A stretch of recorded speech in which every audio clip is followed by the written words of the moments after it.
Episode 121। वे कमरे में पहुंचे, गैब्रियल को पीछे छोड़ते हुए जो अभी भी हंसी में था। जब वे प्रिंस पैलेस में अपनी सीटों पर बैठे तो वे फिर से कुछ समय के लिए चुप रहे, यह नहीं जानते हुए कि कौन बोलने वाला है। एक पुरुष के रूप में विवान ने बोलने की पहल करने का फैसला किया, इसलिए उसने अपनी गला साफ की और बोलने ही वाला था जब सान्या ने बीच में ही बात शुरू कर दी। विवान, ये दोनों मेरी दोस्त हैं। ये दीपिका और पूजा हैं, लेकिन मुझे लगता है कि तुम तीनों एक दूसरे को जानते हो। दीपिका, पूजा, यह विवान है, इस महल का मालिक। वह यहाँ सोमेश्वर सिटी में मेरी मदद कर रहा है। सान्या ने दोनों की ओर देखते हुए कहा। खैर, मुझे नहीं लगता कि मुझे सान्या और मेरे बीच के रिश्ते को फिर से बताने की जरूरत है। तो मैं कह सकता हूँ कि विवान और मैं परिचित हैं। हम 1 साल पहले क्रिस्टल सिटी में मिले थे और पिछले हफ्ते वेंचर सिटी में। दीपिका ने कहा। उसने विवान की उपस्थिति में उनके बीच की सगाई के बारे में बात न करने का फैसला किया। उसने पहले ही कहा था कि वह सगाई को नहीं मानता, बस ये सुनिश्चित करने के लिए कि जो रिश्ता पहले से ही कमजोर था वह न टूटे। वह विवान को नाराज करने वाली कोई बात नहीं कहना चाहती थी। जब उसने देखा कि लड़कियों ने उनके बीच के रिश्ते को स्पष्ट कर दिया है तो विवान ने हस्तक्षेप न करने और चीजों को वैसे ही रहने देने का फैसला किया। इसके अलावा उसे ये देखकर अच्छा लगा कि दीपिका ने नहीं कहा कि वह उसकी मंगेतर है। अगर उसने वास्तव में जोर देकर कहा होता कि वह उसकी मंगेतर है तो वह निश्चित रूप से सुनिश्चित करता कि वह उससे अच्छी दूरी बनाए रखे। उसने सगाई को नहीं माना और न ही उसने दीपिका को इतना जानने के लिए कि वह वास्तव में इसे स्वीकार करे। दूसरी ओर पूजा ने भौहें चिढ़ाई। दीपिका ने वास्तव में कहा कि वह और विवान केवल परिचित हैं। ये तो उसकी उम्मीदों के बिल्कुल विपरीत था। क्या दीपिका ने उसे नहीं बताया था कि वे दोनों सगाई कर चुके हैं? ये परिचित होने का क्या मतलब है? वह भी पूछने ही वाली थी कि क्या हो रहा है जब उसने दीपिका का हाथ अपने हाथ में महसूस किया। जब उसने देखा कि दीपिका उसे सिर हिलाकर इशारा कर रही है तो उसने एक शब्द भी नहीं कहा। कम से कम अभी के लिए वह कुछ नहीं कहेगी और तब तक इंतजार करेगी जब तक वे अकेले न हों। उसे इस लड़की से जवाब लेना होगा। सब कुछ स्पष्ट करने के बाद समूह ने कुछ मिनटों तक बातचीत की, फिर विवान ऊपर गया ताकि वह ताज़ा हो सके और आराम कर सके। समझौते के अनुसार उन्हें 10 बजे निकलना था, इसलिए चूंकि अभी सुबह के 6 बजे थे उसने सोचा कि उसके पास अपने कठोर मांसपेशियों को थोड़ा आराम देने का समय है। शावर लेने के बाद विवान बिस्तर पर कूद गया और अपनी आंखें बंद करने ही वाला था कि अचानक खुल गईं। इसका कारण ये था कि उसे एक सिस्टम प्रॉम्प्ट मिला था जिसने उसे उस समय की याद दिलाई जब उसने सिस्टम प्राप्त किया था। पहला महीने की आय अर्जित करने का पुरस्कार, ग्लेज होटल। ये केवल एक प्रॉम्प्ट था, लेकिन इसने उसे एक महत्वपूर्ण बात की याद दिला दी थी जिसे उसने वास्तव में भूल गया था। लेकिन साथ ही उसे ये भी याद आया कि आज वास्तव में शनिवार है, अगस्त का पहला दिन। दूसरे शब्दों में, ये दूसरा महीना था जब वह शुरू करने वाला था। हालांकि उसने 13 जुलाई को सिस्टम प्राप्त किया था, सिस्टम चीजों का मूल्यांकन अलग तरीके से करता था। हालांकि यह सच था कि उसे सिस्टम प्राप्त हुए 1 महीना नहीं हुआ था, सिस्टम सामान्य कैलेंडर का उपयोग करता था। इसलिए सिस्टम के अनुसार 1 महीना बीत चुका था और उसने इस महीने में कमाई की थी। हालांकि यह केवल सट्टेबाजी और किराने के विभाग से था, कम से कम उसने कुछ बड़ा कमाया था। इसके अलावा संस्थानों और कंपनियों से सभी अन्य आय आज ही बढ़ने वाली थी। बेशक ये केवल सुरक्षा कंपनी, अस्पताल और मेडिकल रिसर्च सेंटर पर लागू होता था। फिर एक और चीज थी जो उसे प्राप्त होने वाली थी। वह थी पहली आय पुरस्कार। अब उस चीज पर वापस आते हैं जो उसे अभी मिली थी। उसे ग्लेज होटल से पुरस्कृत किया गया था। गुड विजन सिक्योरिटी लिमिटेड की तरह ग्लेज होटल देश में एक प्रसिद्ध होटल व्यवसाय था। इसके देश भर में कई शाखाएं थीं। हालांकि हर शहर में इसकी शाखा नहीं थी, कम से कम सोमेश्वर सिटी में एक थी। हालांकि विवान ने अभी तक ग्लेज होटल का वास्तविक मूल्य नहीं जैक किया था, वह निश्चित था कि यह कुछ छोटा नहीं था। इसका मूल्य कम से कम $10 बिलियन होना चाहिए। सोचने में समय बर्बाद किए बिना उसने अपना फोन निकाला और होटल के विवरण की खोज की, और जल्द ही उसे वह परिणाम मिला जिसकी उसे तलाश थी। ग्लेज होटल एक 5 सितारा होटल जो देश के 30 से अधिक शहरों में शाखाएं रखता है। अजिमा देश में खुद 5 प्रांत हैं, पूर्वी, पश्चिमी, उत्तरी, दक्षिणी और अंत में केंद्रीय प्रांत। इन 5 प्रांतों में केंद्रीय प्रांत तकनीकी विकास के मामले में सबसे आगे था। ये वह जगह भी थी जहां राजधानी स्थित थी। दूसरे 4 प्रांत केंद्रीय प्रांत से कहीं बड़े थे, लेकिन अंत में वे सबसे कम विकसित थे। इसका कारण ये था कि देश का वर्तमान नेता ऐसा कोई था जो सोचता था कि केंद्रीकरण बेहतर है। दूसरे शब्दों में, उसने सोचा कि पहले केंद्रीय प्रांत का विकास होना चाहिए, फिर उसके बाद विकास के फल अन्य 4 प्रांतों में फैलने चाहिए। इसलिए अन्य 4 प्रांत वास्तव में उतने विकसित नहीं थे। हालांकि उन्हें पूरी तरह से नजरअंदाज नहीं किया गया था, ये सच था कि वे अभी भी पीछे थे। 4 प्रांतों की एकमात्र बचत ये थी कि वे देश में खाद्य आपूर्ति के मुख्य स्रोत थे।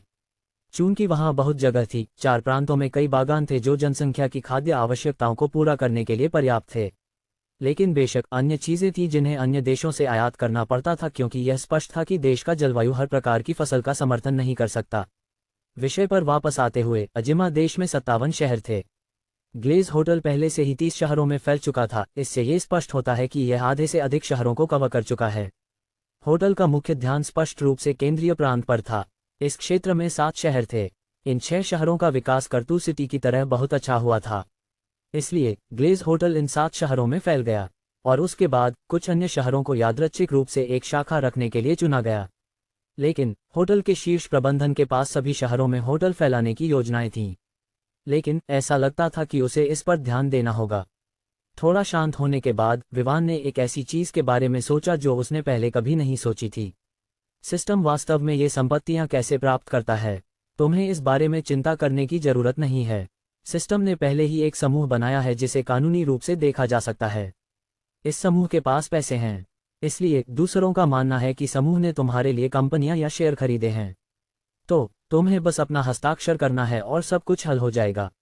एक और बात, अगर बैंक उस पैसे की जांच करता है जो तुम्हारे खाते में आता है जब गुणन प्रभाव होता है, तो वे पाएंगे कि स्रोत समूह है। विवान सिस्टम से प्रभावित था। वास्तव में इसमें ऐसी क्षमता थी। अब वह उस समूह के बारे में जानने के लिए उत्सुक था जो सिस्टम ने बनाया था। इस समूह का नाम क्या है? इसकी चिंता मत करो, तुम इसके बारे में भविष्य में जानोगे।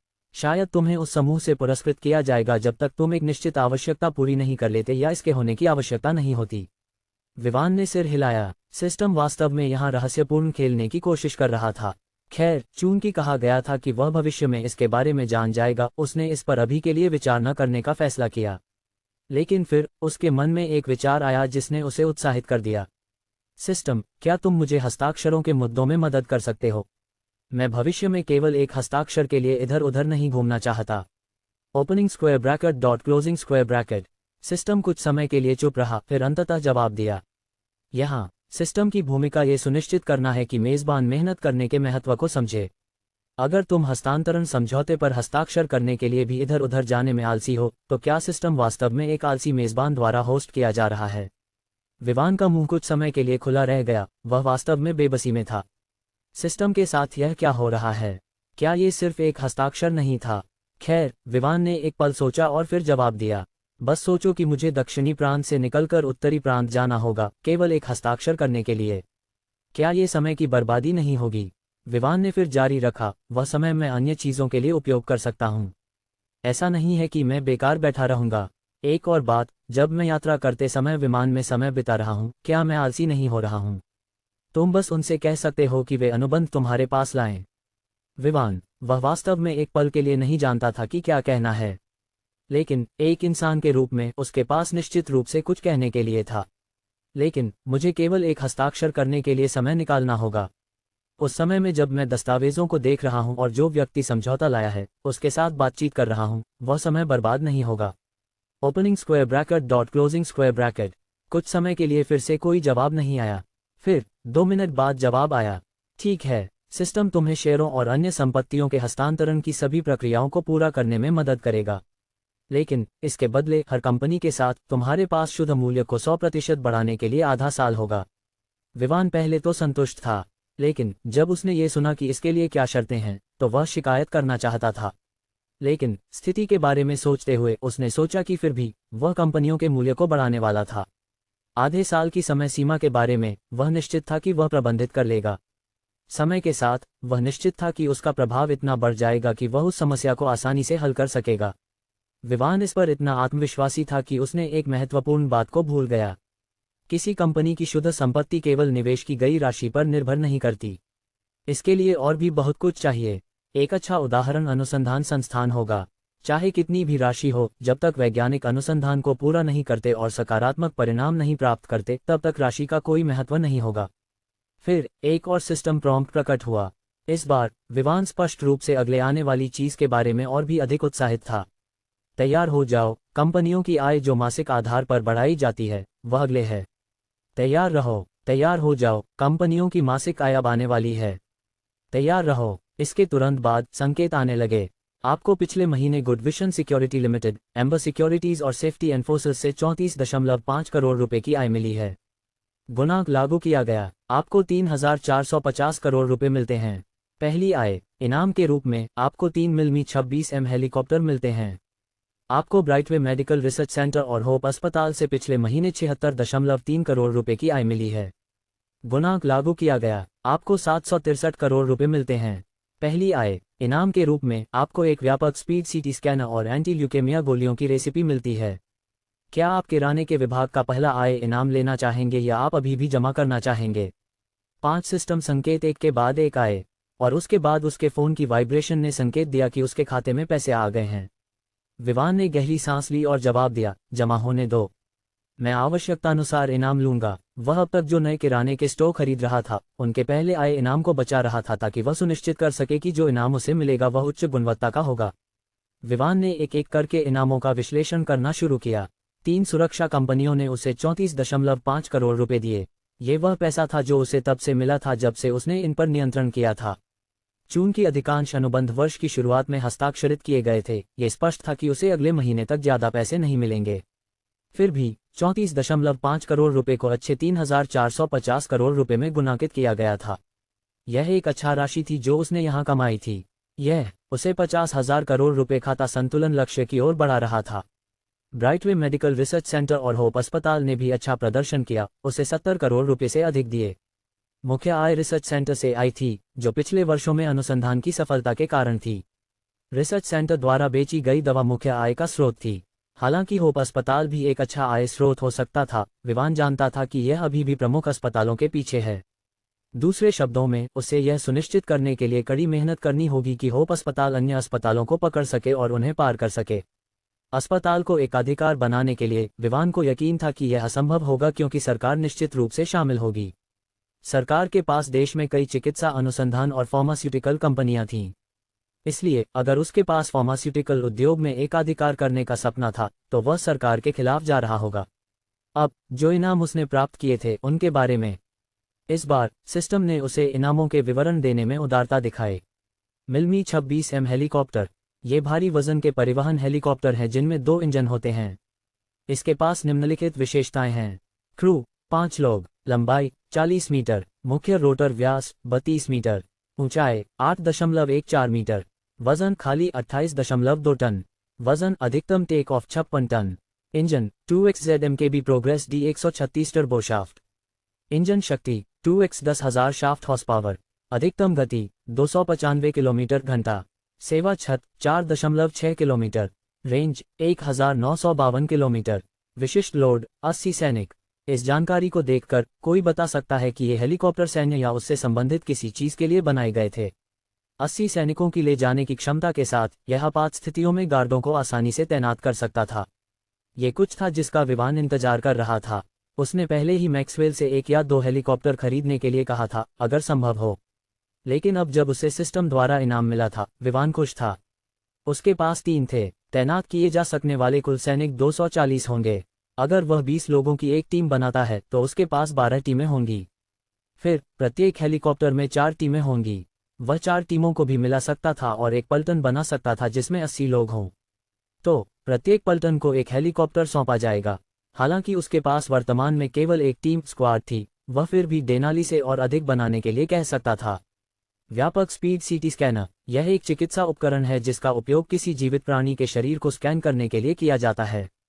यह उच्च गति पर काम करता है और सभी व्यापक विवरण देता है जो स्कैन की विशेषज्ञता के अनुसार मिल सकते हैं। ये वह था जो होप अस्पताल के पहले आए इनाम से आया था। ये कुछ था जो वहां डिलीवर किया जाएगा। लेकिन निश्चित रूप से विवान इस समय ऐसा नहीं करेगा। वह सुनिश्चित करेगा कि वह अस्पताल के 100% शेयरों का मालिक हो। वर्तमान में उसके पास 70% शेयर हैं। अस्पताल का कुल मूल्य 500 करोड़ रुपए था, तो उसके हाथ में 350 करोड़ रुपए था। शेष 30% शेयरों को प्राप्त करने के लिए उसे लगभग 200 करोड़ रुपए खर्च करने होंगे। निश्चित रूप से 30% का मूल्य 150 करोड़ रुपए था, लेकिन उन्हें जितनी जल्दी हो सके प्राप्त करने के लिए वह 200 करोड़ रुपए भी पेश कर सकता था। एंटी ल्यूकेमिया गोलियां, ये गोलियां किसी व्यक्ति को रक्त कैंसर से बचाने के लिए होती हैं। दूसरे शब्दों में, भले ही कोई उच्च विकिरण का अनुभव करे, वह निश्चित रूप से ल्यूकेमिया नहीं पाएगा। नोट, ये गोली एक व्यक्ति को ल्यूकेमिया से बचाने के लिए इम्यूनाइज करती है ताकि वह ल्यूकेमिया से प्रभावित न हो। लेकिन अगर कोई खतरनाक विकिरण के साथ खेलता है तो इम्यूनाइजेशन उस व्यक्ति को विकिरण से आने वाले अन्य प्रभावों से बचाने में मदद नहीं करेगा। ये ल्यूकेमिया का इलाज नहीं करती। ये कुछ था जिसका विवान लंबे समय से इंतजार कर रहा था। ये रेसिपी ब्राइटवे मेडिकल रिसर्च सेंटर की प्रतिष्ठा और मूल्य को बढ़ाने वाली थी। हालांकि गोलियां ल्यूकेमिया का इलाज नहीं कर सकती, वे निश्चित रूप से ल्यूकेमिया के और मामलों को रोकेंगी। दूसरे शब्दों में, जैसे ही वर्तमान पीढ़ी एंटी ल्यूकेमिया गोलियां प्राप्त करेगी, वह निश्चित रूप से ल्यूकेमिया से पीड़ित नहीं होगी। विवान अत्यंत उत्साहित था। शरीर को मजबूत करने वाली गोली के उत्पादन के पूरा होने के बाद वह निश्चित रूप से सुनिश्चित करेगा कि एंटी ल्यूकेमिया गोलियों का उत्पादन किया जाए। हालांकि गोलियों को नैदानिक परीक्षणों और चिकित्सा विभाग से अनुमोदन के लिए एक अच्छा समय लगेगा, वह सुनिश्चित था कि इसमें 2 महीने से अधिक समय नहीं लगेगा। जब विवान उन इनामों के साथ व्यस्त था, दूसरी ओर लड़कियां आपस में बातचीत कर रही थीं, ये समझने की कोशिश कर रही थीं कि विवान और दूसरी लड़की के बीच क्या संबंध है। तुम्हारा मतलब है कि तुम और विवान सगाई कर चुके हो? सान्या ने विश्वास के साथ दीपिका की ओर देखा। उसे विश्वास नहीं हो रहा था कि दीपिका पहले ही सगाई कर चुकी है। इसके अलावा उसके दिल में एक दर्द की लहर थी जब उसने सोचा कि विवान की पहले से ही मंगेतर है। उसे लगा कि उसने कुछ महत्वपूर्ण खो दिया है और वह खुद को उदास महसूस करने से रोक नहीं सकी। हाँ, लेकिन तुम जानती हो, मैं ही थी जिसने सगाई का सुझाव दिया। मैंने अपने दादा से कहा कि मैं विवान से प्यार करती हूँ। तो हम विवान के घर गए और मेरे दादा और विवान के पिता ने इस पर सहमति बनाई कि हम दोनों सगाई कर सकते हैं। दीपिका ने जवाब दिया। उसे पता था कि सान्या निश्चित रूप से विवान के लिए भावनाएं रखती है, लेकिन उसके लिए भी उसके प्रति गहरी भावनाएं थीं। वह उसे छोड़ नहीं सकती थी। क्या तुम विवान के परिवार को जानती हो? सान्या ने धीमी आवाज में पूछा। अब तक उसने कभी विवान की पृष्ठभूमि की जांच करने की कोशिश नहीं की, यह उम्मीद करते हुए कि वह उसे बताएगा। लेकिन अंत में ऐसा लग रहा था कि कोई उसे पहले ही हरा चुका है। हाँ, वह क्रिस्टल सिटी के रॉय परिवार से है, दीपिका ने जवाब दिया, लेकिन साथ ही वह इस पर संदेह में थी। आखिरकार बुगाटी वेरॉन जो वहां खरीदी गई थी, वह सब कुछ, हवेली, यूरोकॉप्टर, ये चीजें विवान की पृष्ठभूमि के साथ मेल नहीं खाती थीं। भले ही विवान रॉय परिवार का सबसे प्रिय युवा मास्टर हो, वह निश्चित रूप से इन सभी चीजों को प्राप्त नहीं कर सकता था। इसके अलावा रॉय परिवार उसके परिवार की तुलना में निम्न स्तर पर था, और चूंकि उसके परिवार के पास बुगाटी वेरॉन खरीदने के लिए कनेक्शन नहीं थे, तो रॉय परिवार कैसे कर सकता था? वह सोच रही थी कि क्या यह सच था कि विवान इस जगह का मालिक था या वह किसी और के घर में रह रहा था। रॉय परिवार, ये नाम क्यों परिचित लगता है? हालांकि यह पहली बार था जब वह इस नाम को सुन रही थी, सान्या को ऐसा लग रहा था कि ऐसा नहीं है। इस नाम में कुछ परिचितता थी, लेकिन वह ये नहीं समझ पा रही थी कि यह परिचितता कहाँ से आ रही थी। कुछ सोचने के बाद उसने बस अपना सिर हिलाया। क्रिस्टल सिटी के बारे में सोचते हुए सान्या ने फिर से संदेह किया कि क्या यह सच था कि विवान उस परिवार से है। जिस तरह से विवान पैसे खर्च कर रहा था, ऐसा लग रहा था जैसे उसके पास बहुत सारा पैसा है, पूरे भवन और कारों को खरीदने के लिए, स्टोव और हवेली खरीदने के लिए। चूंकि रॉय परिवार क्रिस्टल सिटी में स्थित था, जो सोमेश्वर की तुलना में बड़ा था, वहां कोई तरीका नहीं था कि वे अपने पैसे को छोटे शहर में विकसित करने के लिए बर्बाद करें, बजाय इसके कि वे बड़े शहरों के बाजार में प्रवेश करने की कोशिश करें। पूजा इस बार एक शब्द नहीं बोली। वह भी जानना चाहती थी कि क्या चल रहा है। पहले वह केवल इस बात में रुचि रखती थी कि दीपिका ने विवान के सामने यह नहीं कहा कि वह उसकी मंगेतर है, लेकिन जब उन्होंने विवान की पृष्ठभूमि के बारे में बात की तो उसकी रुचि बढ़ गई। वह जानना चाहती थी कि वह कौन से रहस्य छिपा रहा है, लेकिन फिलहाल उससे पहले कुछ पुष्टि करनी थी। दीपिका, तुम हमसे क्या छिपाने की कोशिश कर रही हो? विवान के सामने तुमने कहा कि तुम दोनों परिचित हो, अब तुम ऐसा क्यों कह रही हो? क्या वह तुम्हें धमकी दे रहा था? उसने संकीर्ण आंखों से पूछा। दीपिका, तुम हमसे क्या छिपाने की कोशिश कर रही हो? विवान के सामने तुमने कहा कि तुम दोनों परिचित हो, अब तुम ऐसा क्यों कह रही हो? क्या वह तुम्हें धमकी दे रहा था? उसने संकीर्ण आंखों से पूछा। दीपिका उस पल में घबरा गई। उसे इस पर कैसे जवाब देना है, इस बारे में यकीन नहीं था। एक पल सोचने के बाद और अपनी 2 दोस्तों की ओर देखते हुए, जिन्हें उसने बहनें माना, उसने तय किया कि वह बस सच कहेगी। असल में ऐसा है, सगाई के दौरान विवान क्रिस्टल सिटी में मौजूद नहीं था, इसलिए सगाई उसके बिना ही पूरी हो गई, और विवान को उसके पिता द्वारा सगाई के बारे में नहीं बताया गया। ऐसा लगता है कि वे उसे इससे छिपा रहे थे।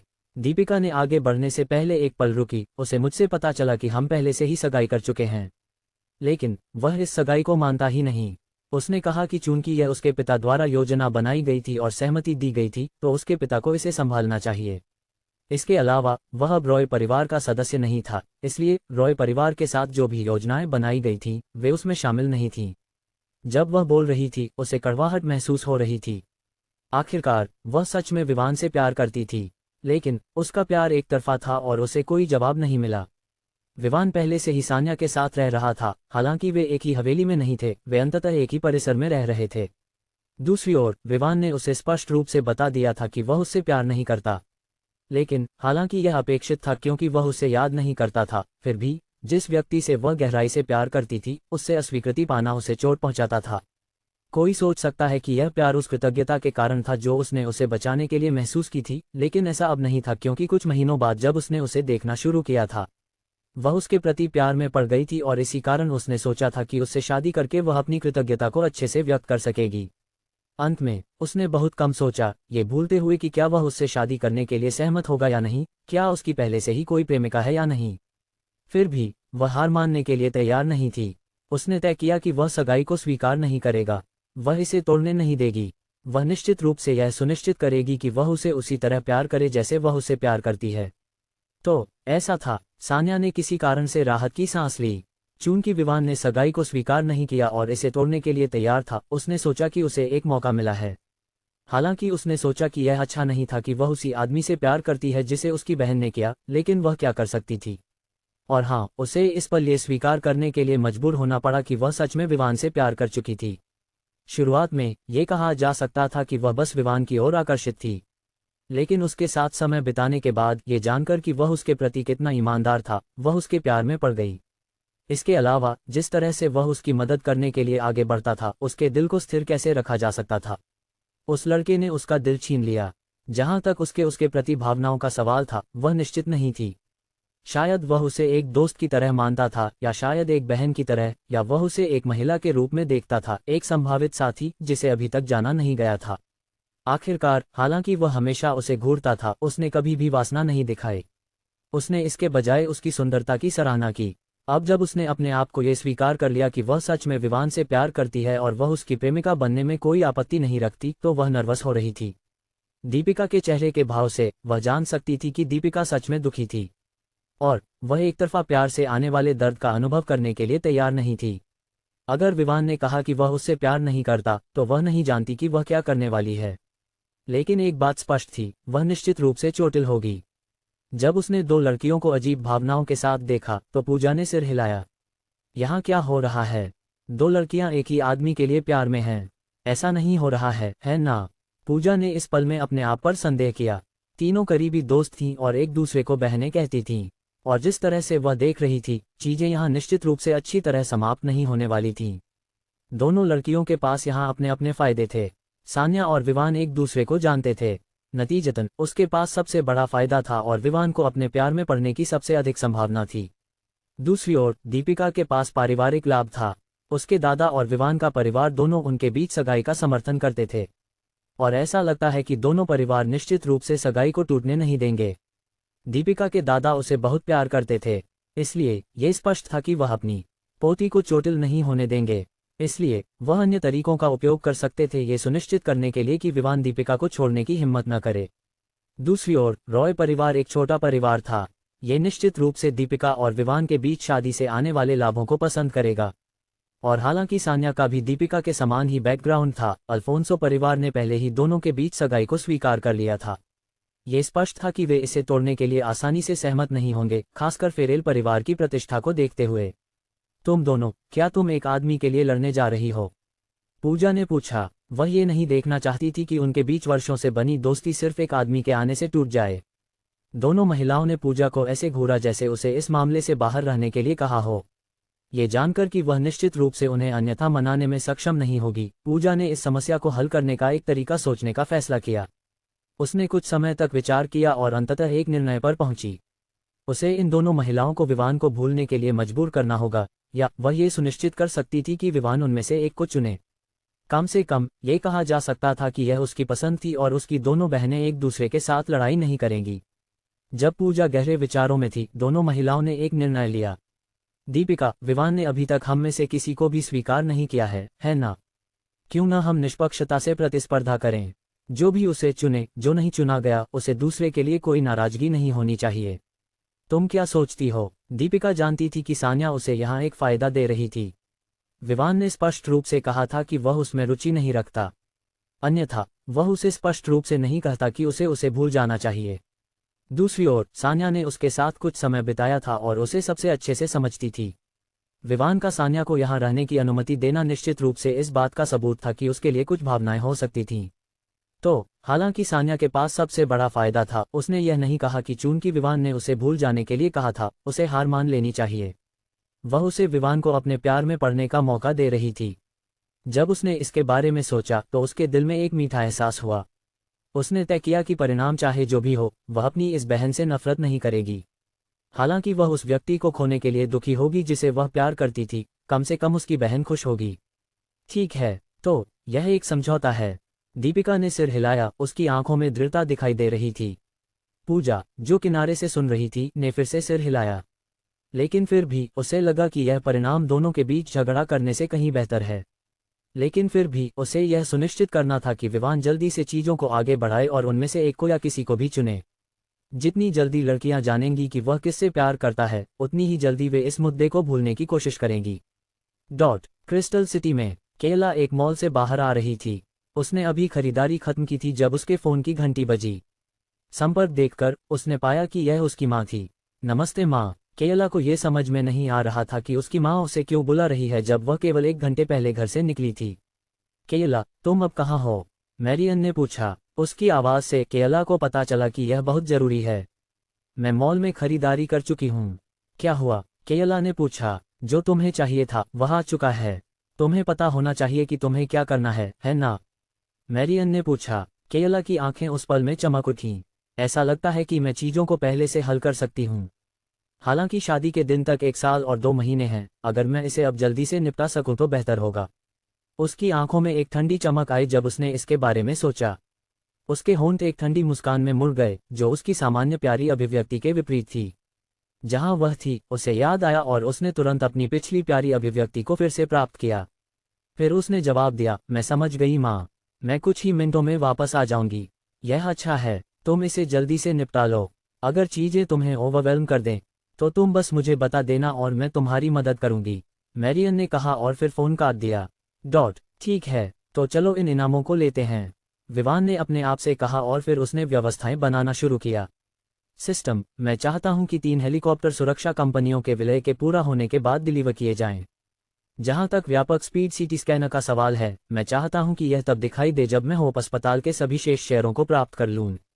समझ गया, ये वह लाभ था जिसका वह लाभ उठा रहा था। एक बार में चीजें डिलीवर करने के बजाय कम से कम वह उन्हें सही समय पर प्राप्त कर सकता था। जब वह सिस्टम के साथ समाप्त हो गया तो उसने अपना फोन लिया और श्रेयंका को कॉल किया। क्या तुम होप अस्पताल के शेष 30% शेयरों को प्राप्त करने की व्यवस्था कर सकते हो? समझ गया बॉस। विवान इस समय सिस्टम संकेतों के साथ समाप्त हो गया था, इसलिए उसने पहले आराम करने का फैसला किया।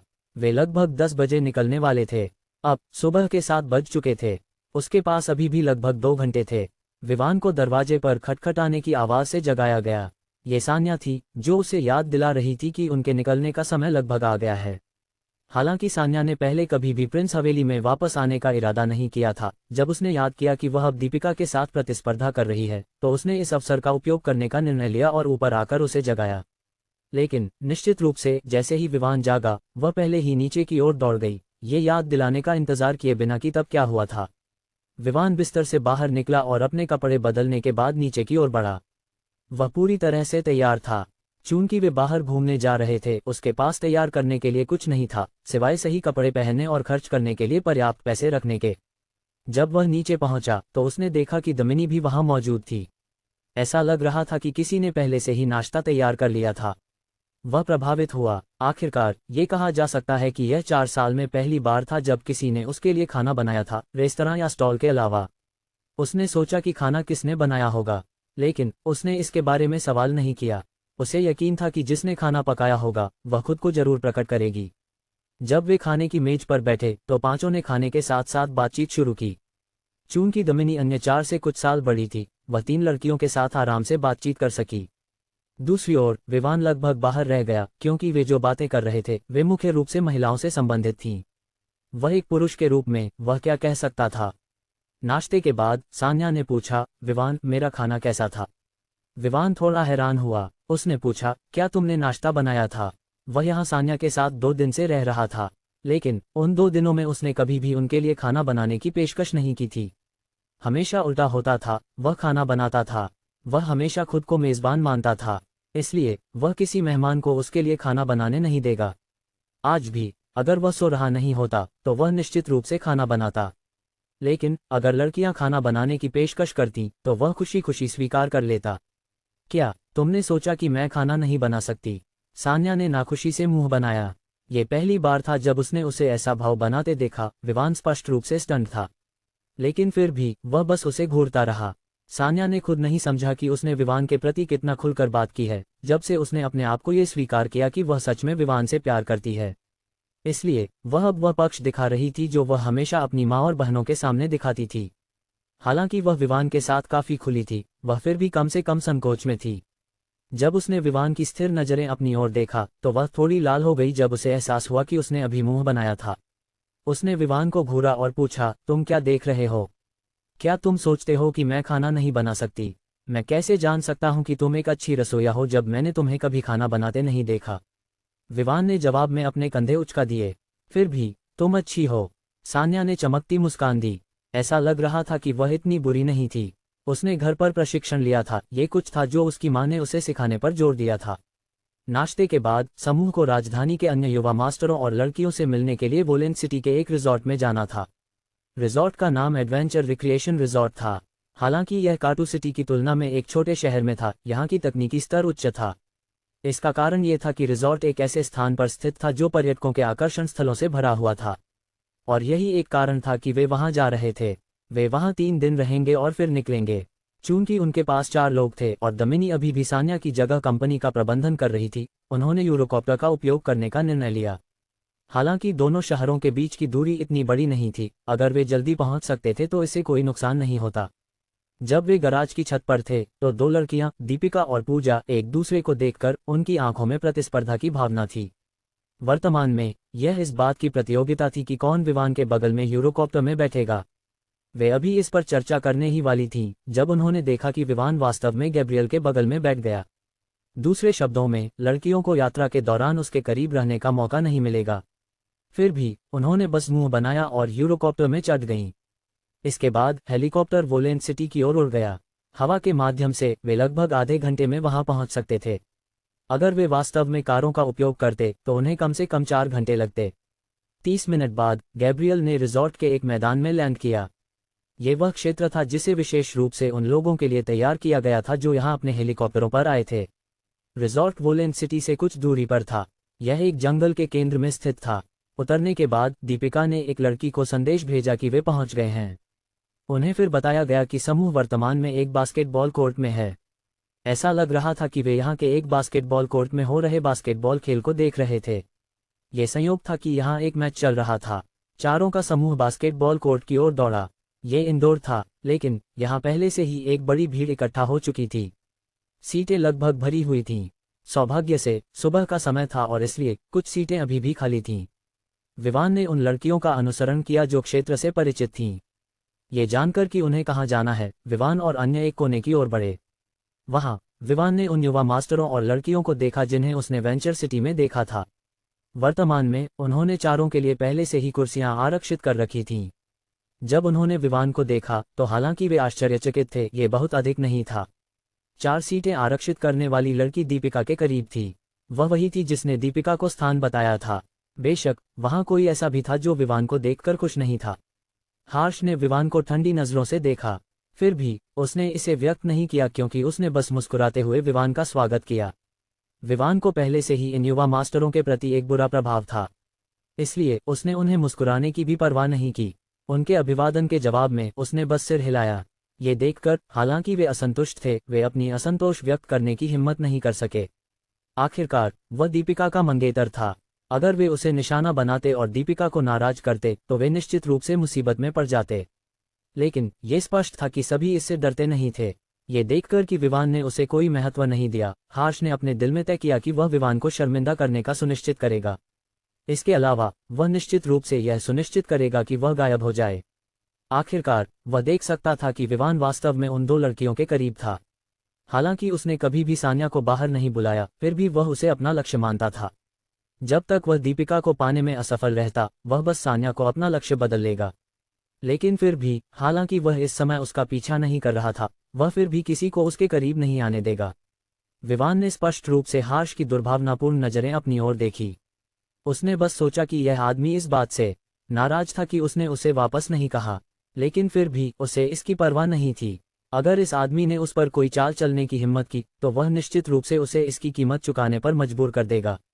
विवान निश्चित रूप से बास्केटबॉल का प्रशंसक नहीं था, लेकिन वह बस लड़कियों के साथ खेल को देख सकता था। उसने वादा किया था कि वह उनके साथ जाएगा, इसलिए अगर वह बस छोड़ देता तो यह निश्चित रूप से अच्छा नहीं होता, है ना? इसलिए इस पूरे समय विवान ने वास्तव में जो हो रहा था उस पर ज्यादा ध्यान नहीं दिया। वह वर्तमान में सोच रहा था कि उसे क्या करना चाहिए। उसे भविष्य की योजना बनानी थी। हालांकि वह अभी भी सिस्टम से कंपनियां प्राप्त कर सकता था, इसका मतलब यह नहीं था कि वह अपने नाम के तहत जो कंपनियां थीं उन्हें विकसित नहीं करेगा। अपना पुराना फोन निकालकर उसने अपने खाते में बैलेंस चेक किया। फ्लायर्स बैंक बचत खाता बैलेंस है 16,93,50,74,216 रुपये। ये कहा जा सकता है कि वह 50 अरब रुपये के लक्ष्य के लगभग आधे रास्ते पर था। लेकिन ये कुछ ऐसा था जो तब हासिल किया जा सकता था जब उसके अधीन 5 कंपनियां बाजार में एकाधिकार स्थापित कर सकें। एक पल सोचने के बाद उसने तय किया कि वह सुरक्षा कंपनी से शुरू करेगा। चूंकि कंपनी के पास हेलीकॉप्टरों के मामले में लाभ था, शरीर को मजबूत करने वाली गोलियां और इसके अलावा वहां उसका एक अधीनस्थ आयुष था जो कंपनी का ध्यान रख सकता था, वह इस पर ध्यान केंद्रित करेगा। तो यह उसकी पहली कंपनी होगी। काटू सिटी लौटने के बाद उसे यह सुनिश्चित करना होगा कि विलय को जितनी जल्दी हो सके पूरा किया जाए। इसके अलावा उन्हें विस्तार शुरू करना होगा। जहां तक उन शाखाओं का सवाल है जिन्हें छोटे शहरों जैसे सोमेश्वर में लगभग नजरअंदाज किया गया था, उन्हें पुनर्जीवित करना होगा। चाहे शहर बड़ा हो या छोटा, वह सुनिश्चित करेगा कि वह उस पर हावी हो। आखिरकार अगर उसके पास हर शहर में प्रभाव नहीं था तो वह एकाधिकार कैसे हो सकता था? जब विवान और अन्य कोर्ट के अंदर थे, खेल देख रहे थे या ये सोच रहे थे कि क्या करना है, केला उसी एडवेंचर रिक्रिएशन रिजॉर्ट के एक कमरे में थी। यहाँ वह अपने सामने एक मध्यवर्गीय आदमी को देख रही थी। ये वह बैठक स्थान था जहां वे मिलने पर सहमत हुए थे। उसके सामने वाला आदमी एक भाड़े का सैनिक था। उसकी मां मैरियन से मिली जानकारी के अनुसार यह आदमी वह गंदा काम कर सकता था जो उसे करना था। क्या तुम उसे 1 हफ्ते के भीतर मार सकते हो? केला ने पूछा। उस आदमी के चेहरे पर इस समय एक मुस्कान थी जब उसने उसे दी गई जानकारी को देखा। जानकारी पूरी तरह से विवान के बारे में थी। यंग मिस, मेरे लिए उसे निपटाना कोई समस्या नहीं है। मैंने इससे भी अधिक कठिन काम किए हैं। ऐसे छोटे बच्चे से निपटना तो एक टुकड़ा केक होगा, लेकिन तुम्हें अपने हिस्से का सौदा पूरा करना होगा। आदमी ने कहा। चिंता मत करो, मैं अपने वादे निभाती हूँ, केला ने जवाब में मुस्कुराते हुए कहा। जब आदमी चला गया, केला अपने पैरों पर खड़ी हुई और अपने कमरे की खिड़की की ओर बढ़ी। उसने पर्दा खोला ताकि सूरज की किरणें उसके चेहरे पर पड़ सकें। जब वह एक गहरी सांस ले रही थी, उसकी हरकतें तुरंत ठहर गईं जब उसने नीचे की ओर देखा और थोड़ी हैरानी महसूस की। उसके होंठ एक दुर्भावनापूर्ण मुस्कान में मुड़ गए जब उसने फुसफुसाया, लगता है कि तुम अनलकी हो। ऐसा लगता है कि अब 1 हफ्ते की जरूरत नहीं है, तुम आज ही गायब हो सकते हो। साथ ही उसने उस चांदी के बालों वाले युवक की ओर देखा जो लॉजिंग क्षेत्र से बाहर निकलता हुआ प्रतीत हो रहा था। सुबह की धूप में उसके अनोखे चांदी के बाल चमक रहे थे।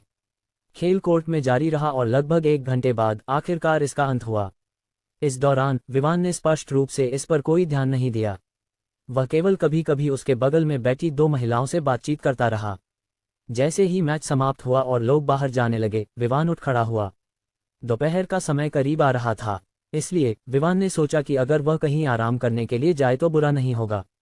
वह सान्या, दीपिका और पूजा के साथ जाने ही वाला था जब हर्ष ने उसे बुलाया। क्या है? विवान की भौहें चढ़ गईं जब उसने पूछा। यह आदमी उसे पहले से ही पसंद नहीं करता था, इसलिए विवान को यकीन था कि अगर यह आदमी उसे बुला रहा है तो इसके पीछे कोई अच्छी मंशा नहीं है। वह निश्चित रूप से उसके खिलाफ कोई चाल चलने वाला था। हर्ष मुस्कुराया और पूछा, चूंकि कोई खेल नहीं हो रहा है, क्या तुम मेरे साथ एक राउंड खेलना चाहोगे? उसने पहले से ही एक योजना बनाई थी जिससे वह विवान को शर्मिंदा कर सके। फिर वह उसके बारे में जानने की कोशिश करेगा और अंततः उसे निपटाने का कोई तरीका निकालेगा। मुझे बास्केटबॉल में कोई रुचि नहीं है। विवान ने अपने कंधे उचका दिए और जाने का फैसला किया। वह ऐसा व्यक्ति नहीं था जो किसी के कहने पर कुछ कर दे। इसके अलावा ये सच था कि उसे खेल से कोई दिलचस्पी नहीं थी, इसलिए उसने हर्ष की छोटी छोटी चालों पर ध्यान देने की कोई आवश्यकता नहीं समझी। दूसरी ओर एक आदमी के रूप में जब उसने विवान से लड़ाई के लिए कहा तो उसने उम्मीद की थी कि विवान सहमत होगा, क्योंकि वह निश्चित रूप से लड़कियों के सामने अपनी ताकत दिखाना चाहेगा। लड़कियों को स्पष्ट रूप से मजबूत पुरुष पसंद थे, और बास्केटबॉल के कई प्रशंसक होते हैं जो ये साबित करते हैं कि महिलाएं निश्चित रूप से पुरुषों को डंक मारते या शॉट्स ब्लॉक करते हुए देखना पसंद करती हैं। लेकिन विवान की प्रतिक्रिया पूरी तरह से उसकी उम्मीदों के विपरीत थी। उसने यह नहीं सोचा था कि विवान उसे अस्वीकार कर देगा। इसके बाद उसके पास विवान को शर्मिंदा करने के लिए कुछ शब्द तैयार नहीं थे। सान्या और दीपिका पहले से ही समझ गई थीं कि यहाँ कुछ गड़बड़ है। वे मूर्ख नहीं थीं। हर्ष हमेशा से दीपिका का पीछा कर रहा था, और अब जब वह सगाई कर चुकी थी तो वह निश्चित रूप से विवान के साथ कोई न कोई गलती निकालने की कोशिश करेगा। हालांकि वे विवान को एक क्षण में देखना चाहती थीं, वे निश्चित रूप से उसे शर्मिंदा होते नहीं देखना चाहती थीं। इसके अलावा वे ये भी सुनिश्चित नहीं थीं कि विवान वास्तव में बास्केटबॉल खेलना जानता है या नहीं। इस समय वहां कई लोग अभी भी मौजूद थे। ये स्पष्ट था कि एक छोटी सी प्रतियोगिता उनकी ध्यान आकर्षित करेगी। दूसरे शब्दों में, जैसे ही विवान सहमत होता वह निश्चित रूप से शर्मिंदा होता, बशर्ते वह दिखाता कि वह बास्केटबॉल में अच्छा नहीं है। विवान की प्रतिक्रिया ने तुरंत उन्हें राहत दी। उन्होंने नहीं सोचा कि विवान कायर है, इसके विपरीत उन्होंने सोचा कि वह अच्छा है। आखिरकार वे जानते थे कि विवान अपने शब्दों के प्रति ईमानदार है। चूंकि उसने कहा कि उसे बास्केटबॉल में कोई रुचि नहीं है तो ये सच था। उसने कहा कि उसे कोई रुचि नहीं है और यह नहीं कि वह कमजोर है। हर्ष का चेहरा एक पल के लिए बदल गया और उसने कहा, अगर तुम नहीं जानते तो कोई बात नहीं, तुम अभी भी सीख सकते हो। उसने विवान को मनाने की कोशिश की, उसे जाने नहीं देना चाहता था। मैंने कहा कि मुझे खेल में कोई रुचि नहीं है, यह नहीं कि मैं नहीं जानता। विवान ने बिना मुड़े जवाब दिया। वह चलता रहा। विवान कोई बढ़ाई नहीं कर रहा था। ये सच था कि उसे बास्केटबॉल में कोई रुचि नहीं थी, लेकिन वह जानता था कि वह खेल सकता है।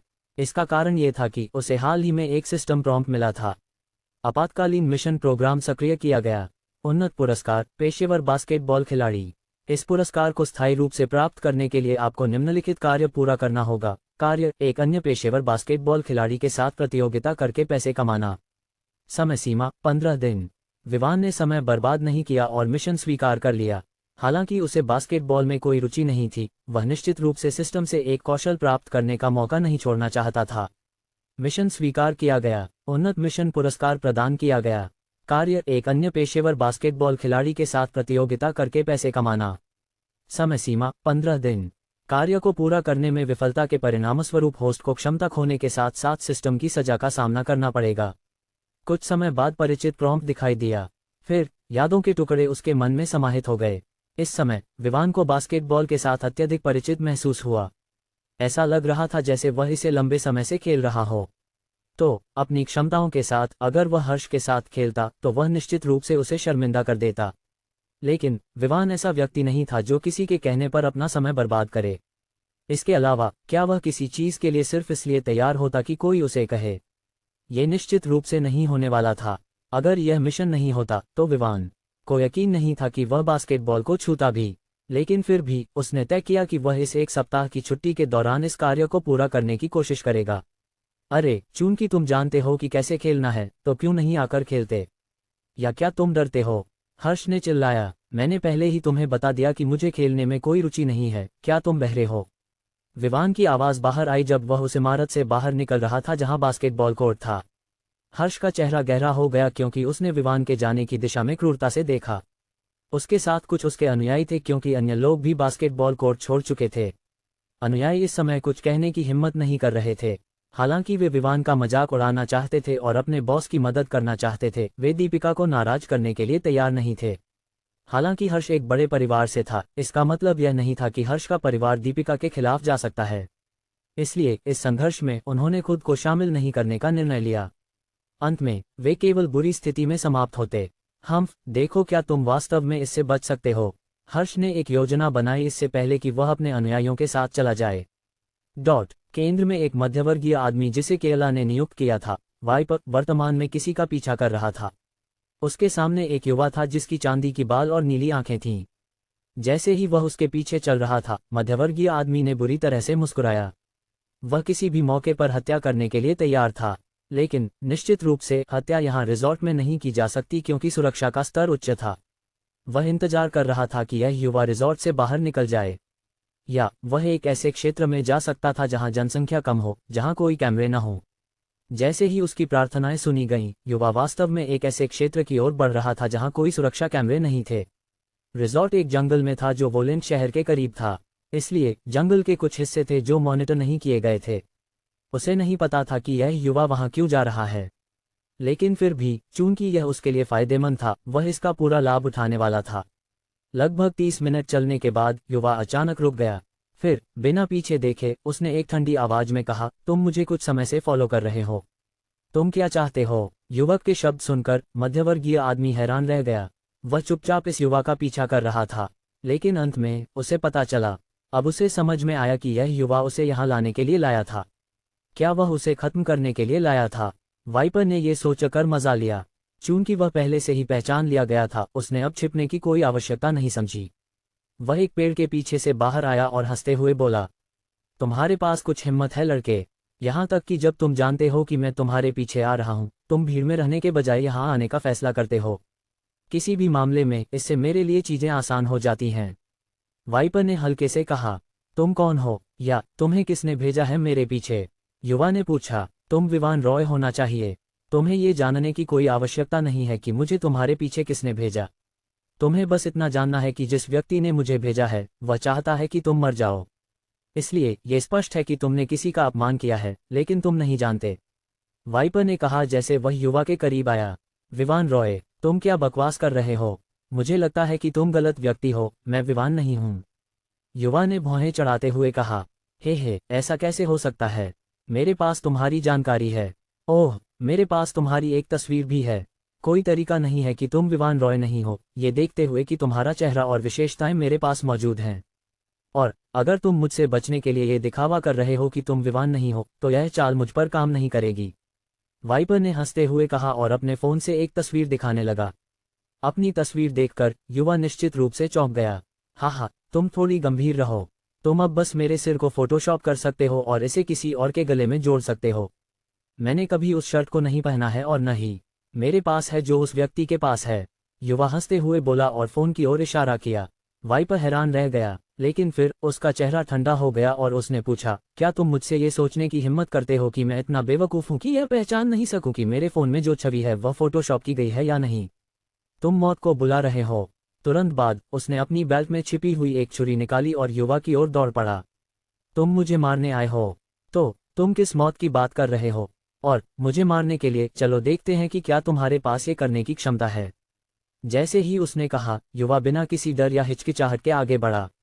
वाइपर ने अपनी छुरी को युवा की गर्दन की ओर स्वाइप किया। अगर वह इसे आसानी से पूरा कर सकता तो वह निश्चित रूप से इसके लिए खुश होता। हालांकि यह जगह भीड़ से दूर थी, कोई नहीं कह सकता था कि यहाँ कोई नहीं आएगा।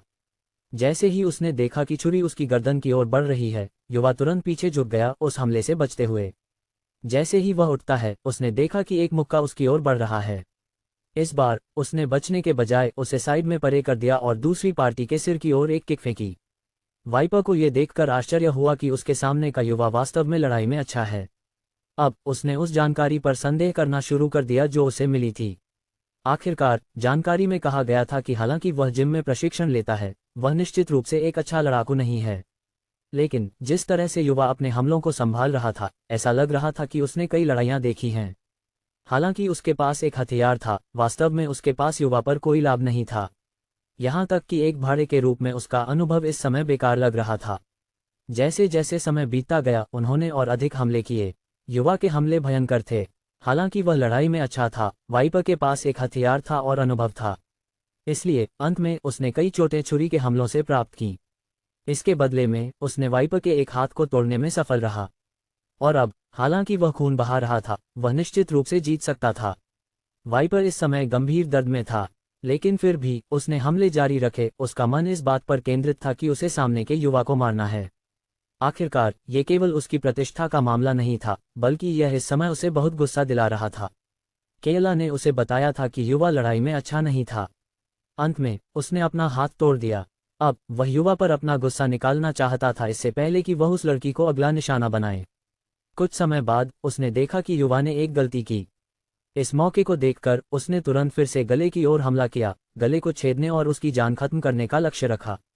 एक पल बाद उसने देखा कि युवा ने एक गलती की है। इस मौके को लेते हुए उसने तुरंत फिर से गले की ओर हमला किया। उसका लक्ष्य गले को छेदना और उसकी जान खत्म करना था।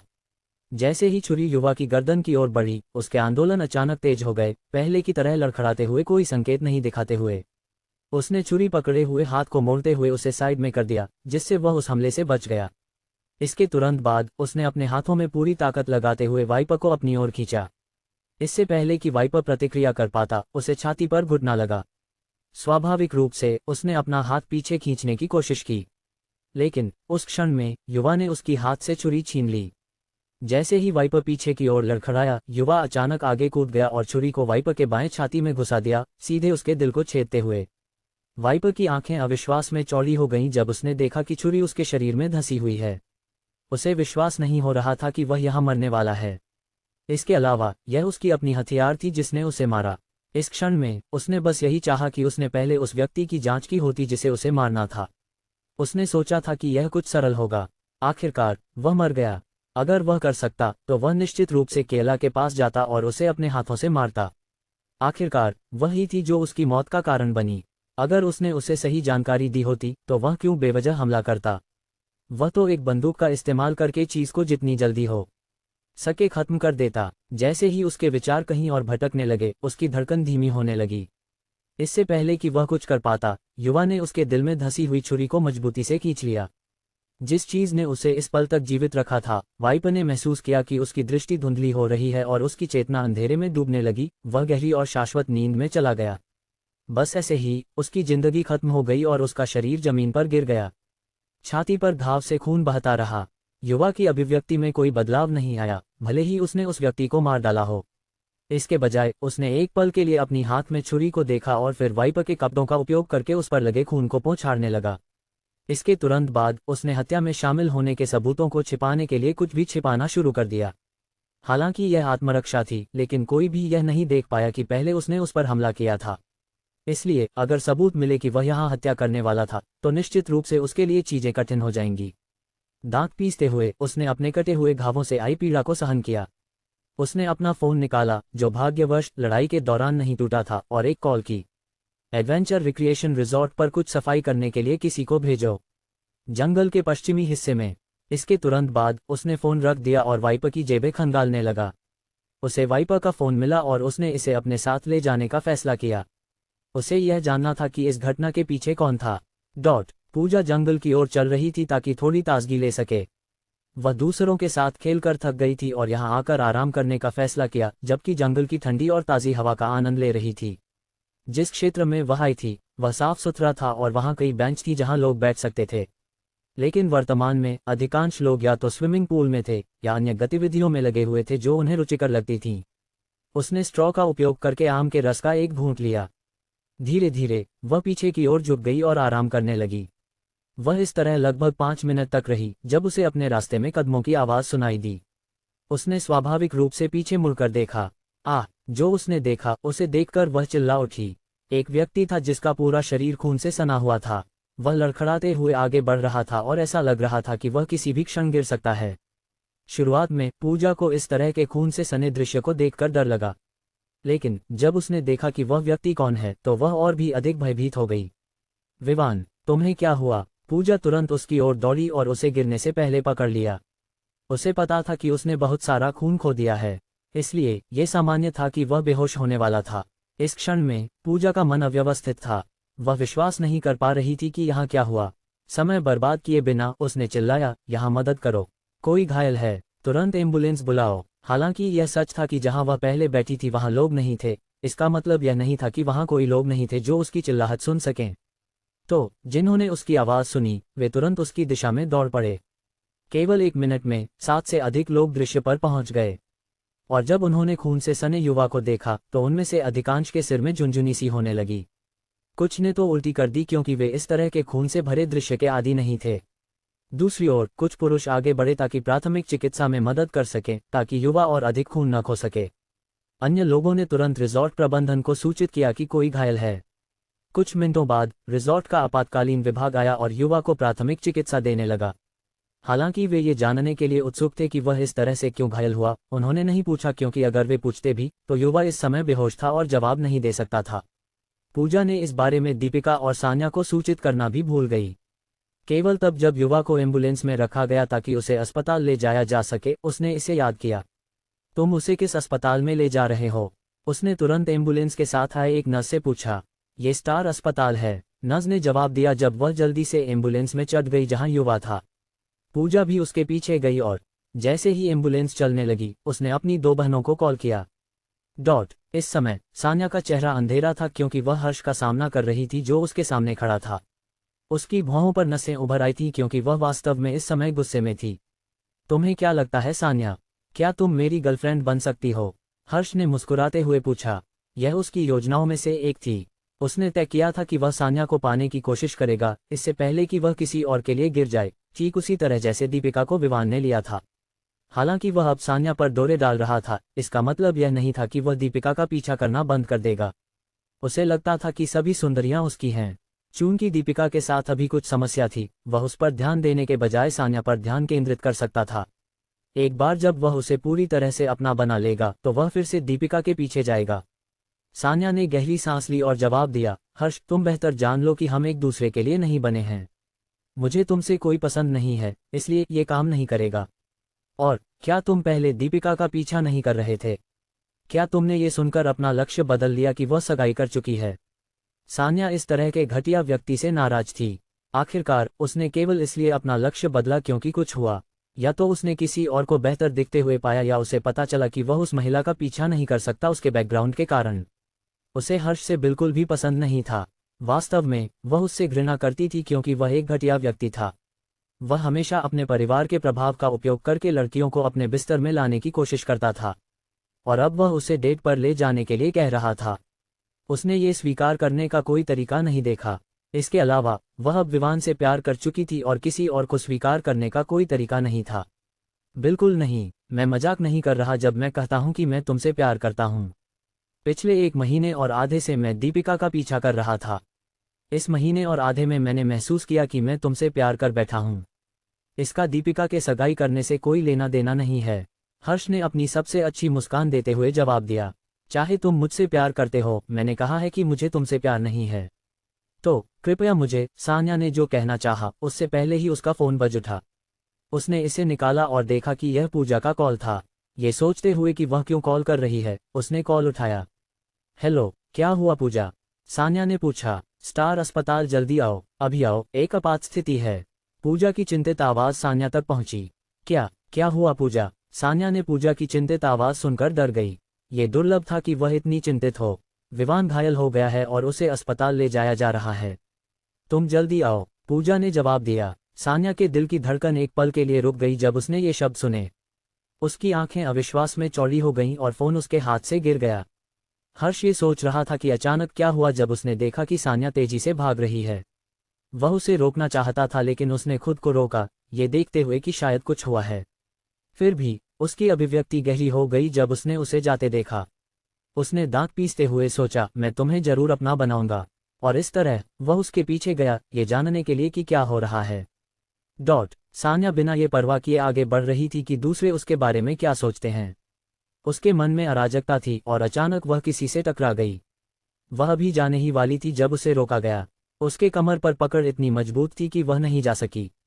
मुझे जाने दो, सान्या ने उस व्यक्ति की पकड़ से बाहर निकलने की कोशिश करते हुए चिल्लाए। क्या हुआ सान्या? उसे एक परिचित आवाज सुनाई दी। इस क्षण में वह अपनी सही समझ में वापस आ गई और उस व्यक्ति की ओर देखा जो उसे पकड़ रहा था। इस क्षण में वह विश्वास में थी। उसने पूछा, विवान, क्या ये सच में तुम हो? इस समय वह विश्वास में थी। उसने पूछा, विवान, क्या ये सच में तुम हो? विवान हैरान था, उसे समझ नहीं आ रहा था कि इस लड़की के साथ क्या हो रहा है। जब वह बाथरूम से वापस आ रहा था उसने देखा कि वह बेताबी से दौड़ रही थी, जैसे कुछ हुआ हो और वह डर रही हो कि अगर वह देर कर देगी तो और भी बुरा होगा। उसने उसे पूछने का इरादा किया कि वह कहाँ जा रही है, जब वह उससे टकरा गई। एक स्वाभाविक प्रतिक्रिया में उसने उसे उसकी कमर से पकड़ लिया। बेशक उसने उसे नहीं छोड़ा क्योंकि वह उसकी चिंता कर रहा था। और अब जब वह उसे आश्चर्य से देख रही थी और उसकी आंखों के कोनों में आंसू चमक रहे थे, विवान नहीं जानता था कि क्या कहे। उसने अपने आप से सोचा, क्या किसी ने दावा किया है कि मैं मर गया हूं या कुछ? तुम्हारे साथ क्या हो रहा है? तुम इतनी तेजी से कहाँ जा रही थी? क्या कुछ हुआ? विवान ने एक पल बाद पूछा। सान्या तुरंत जवाब नहीं दे पाए, उसने कुछ समय तक उसे देखा।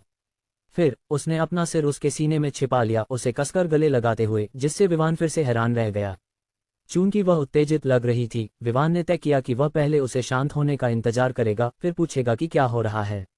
हर्षा, जो उस समय पर दृश्य पर आया जब सान्या विवान के गले में अपना सिर छिपा रही थी, ने अपने दांतों को भींच लिया क्योंकि गुस्सा उस पर हावी हो गया।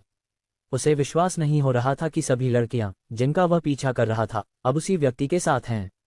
उसे लगा कि वह पागल हो जाएगा। उसने सोचा कि क्या ये सान्या का एक चाल थी कि वह उससे भाग जाए। गहरी सांस लेते हुए उसने खुद को शांत करने की कोशिश की और दूर से दोनों को लाल आंखों से घूरने लगा। उस पल, जैसे ही विवान ने महसूस किया कि हर्षा की दुष्ट नजरें उन पर हैं, उसने ऊपर देखा और हर्षा की लाल आंखों से अपनी नीली आंखों का सामना किया। हर्षा को देखकर विवान ने सोचना शुरू किया कि क्या सान्या वास्तव में हर्षा से भाग रही थी। इस विचार से उसकी नजरें ठंडी हो गईं और उसने उसे घूरा। उसे यकीन नहीं था, लेकिन उसने सान्या से पूछने का फैसला किया।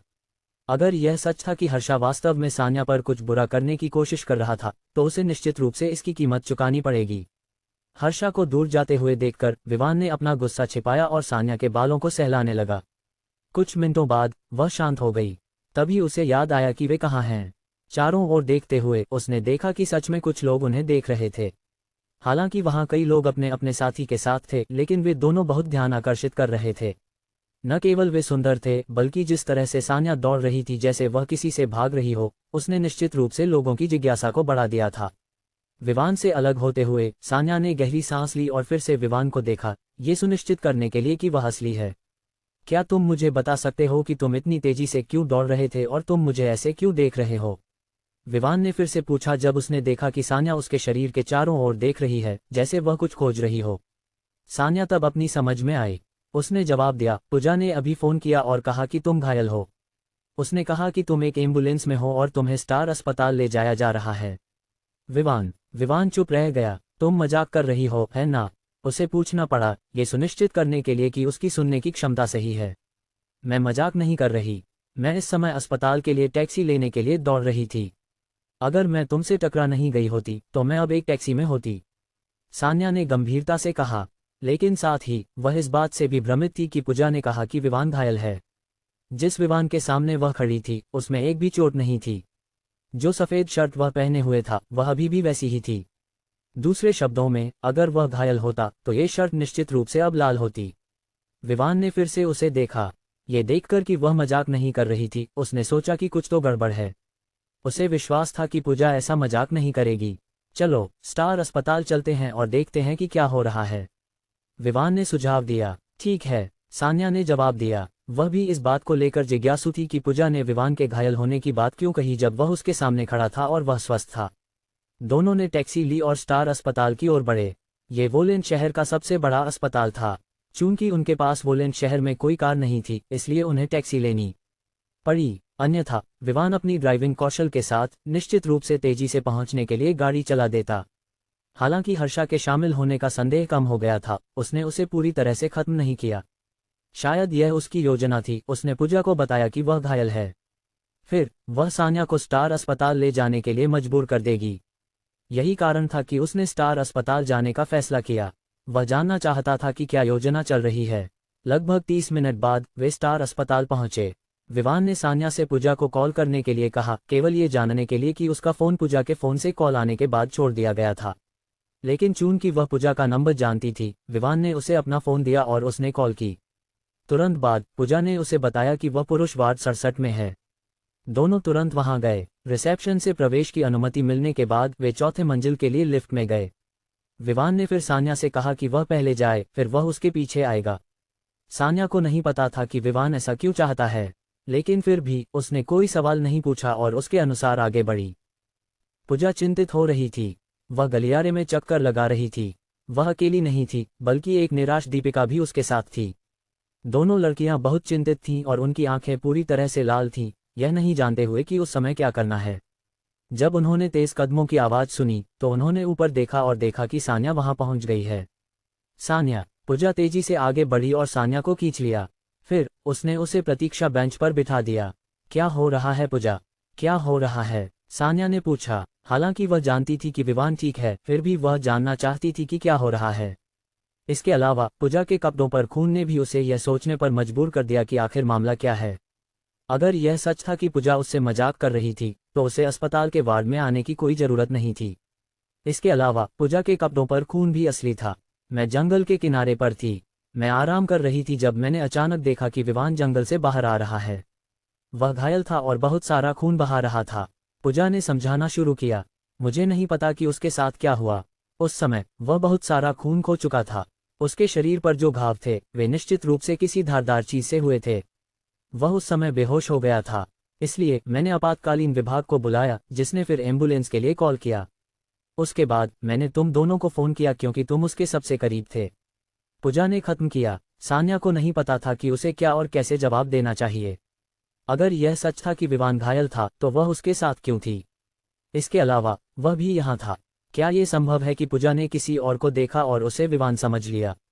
आखिरकार अगर दूसरा व्यक्ति वास्तव में घावों और खून से भरा होता, तो वह निश्चित रूप से सामान्य रूप में नहीं दिखता। शायद यही कारण था कि पूजा ने उसे विवान समझ लिया। क्या तुम सुनिश्चित हो कि वह विवान था? सान्या ने पूछा। पूजा हैरान रह गई। वह अकेली नहीं थी, बल्कि दीपिका भी नहीं जानती थी कि सान्या के साथ क्या गलत है। क्या वह कोई धोखेबाज हो सकती है? आखिरकार जिस तरह की प्रतिक्रिया वह इस समय दे रही थी, वह अपेक्षित से बहुत अलग थी। उन्हें पता था कि वह विवान से प्यार करती है। इसलिए जब उसने सुना कि वह घायल है, तो वह चिंतित नहीं हो सकती। वे पूछने ही वाले थे कि तभी एक और आवाज ने वही सवाल पूछा, क्या तुम इस बारे में सुनिश्चित हो? पूजा और दीपिका दोनों ने उस दिशा में देखा। उनकी आंखें अविश्वास में फैल गईं क्योंकि वे यह विश्वास नहीं कर पा रही थीं कि वे क्या देख रही हैं। विवान, ये कैसे संभव है? क्या तुम अंदर नहीं हो? पूजा ने विवान की ओर देखते हुए हकलाते हुए कहा, फिर उसने वार्ड की ओर इशारा किया। वह निश्चित थी कि विवान अंदर था और वह घायल था। वह कैसे बाहर था? और सबसे महत्वपूर्ण बात, वह कैसे घायल नहीं था? उस पर एक भी निशान नहीं था। गुस्से में हर्षा अपने गुंडों के पास वापस आया। उसने अपने हाथ में फोन को देखा और तय किया कि वह सान्या के फोन का उपयोग करके विवान के बारे में सभी जानकारी प्राप्त कर सकता है। चूंकि विवान लड़कियों के साथ खेल रहा था, उसे पहले निपटाना होगा। वह जानता था कि जब एक कदम पार किया जाता है, तो पीछे लौटने का कोई रास्ता नहीं होता। उसे पता था कि देर होने पर उन्हें उस सीमा को पार करने का समय मिलेगा। उसने अपने कदम रोक दिए और एक कॉल की। मुझे किसी ऐसे व्यक्ति की जरूरत है जो हैकिंग में अच्छा हो, ताकि वह आज शाम वोलेंट शहर के एडवेंचर रिक्रिएशन रिजॉर्ट में पहुंच सके। इस कॉल के बाद उसने आगे बढ़ना जारी रखा। वह और भी योजनाएं बनाने के लिए चाहता था। हालांकि उसने हमेशा सही तरीके से उन दोनों लड़कियों को डेट करने की कोशिश की, अब उसे बदलाव करना होगा। चूंकि पारंपरिक तरीका काम नहीं कर रहा था, उसे असामान्य तरीके का उपयोग करना होगा। भले ही उसे एक एक करके या एक साथ उन्हें धमकाना पड़े, वह ऐसा करेगा। या भले ही उसे उनका अपहरण करना पड़े, वह हिचकिचाएगा नहीं। जो भी तरीका काम करे, वह उसका उपयोग करेगा, बशर्ते वह उन दोनों महिलाओं को अपने हाथों में ले सके, जिनके लिए वह कुछ वर्षों से लालायित था। विवान, ये कैसे संभव है? क्या तुम अंदर नहीं हो?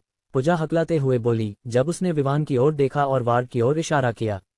वह निश्चित थी कि विवान वहीं अंदर था और वह घायल था। वह कैसे बाहर आ गया? और सबसे महत्वपूर्ण बात, वह कैसे घायल नहीं था? उस पर एक भी निशान नहीं था। पूजा अविश्वास में थी। और क्या हो सकता था अगर यह नहीं? उसे स्पष्ट रूप से याद था कि उसने विवान को वार्ड में जाते देखा था। इसके अलावा वह पूरी तरह से घायल था, लेकिन उसके सामने खड़ा विवान पूरी तरह से स्वस्थ था। क्या ये संभव है कि जिसे उसने अंदर लिया था वह धोखेबाज था, या जो उसके सामने था वह धोखेबाज था? ये सोचते हुए उसने सोचा कि यह संभव हो सकता है। अगर दो लोग एक जैसे दिखते हैं, तो उनमें से एक धोखेबाज होना चाहिए। और सबसे अधिक संभावना वाला धोखेबाज वह था जो उसके सामने था। शायद उसने विवान को मारने की योजना बनाई थी ताकि वह उसकी जगह ले सके। अब जब उसे पता चला कि विवान मर नहीं गया, तो वह उसे खत्म करने के लिए यहाँ था। जितना अधिक पूजा इस बारे में सोचती, उतनी ही सतर्क होती गई। उसकी नजरें तेज हो गईं। उसने विवान की हर हरकत पर ध्यान देना शुरू कर दिया। जब विवान ने देखा कि लड़की उसकी ओर देख रही है, तो वह हैरान रह गया। इस लड़की के साथ क्या हो रहा है? क्या कुछ हुआ है? अपने मन में उठ रहे सवालों को दूर करने के लिए सिर हिलाते हुए विवान ने पूजा की ओर देखा और फिर से पूछा, क्या तुमने जो कहा उस पर तुम निश्चित हो? आखिरकार मैं यहाँ हूँ, लेकिन तुम कह रही हो कि मैं वार्ड में हूँ। विवान के सवाल को सुनकर पूजा एक पल के लिए जवाब नहीं दे पाए। वह चुप रही और अब उसे अपने ऊपर तीन नजरें महसूस हुईं। वह अकेली थी जिसने उस व्यक्ति को देखा था जो वार्ड में था। दीपिका तब आई जब डॉक्टर पहले ही उसे आपातकालीन विभाग में ले जा चुके थे और उसे अधिक खून चढ़ाने के लिए कड़ी मेहनत कर रहे थे, इसलिए उन्हें वार्ड में जाने की अनुमति नहीं थी। मुझे अब यह नहीं पता कि यहाँ क्या हो रहा है।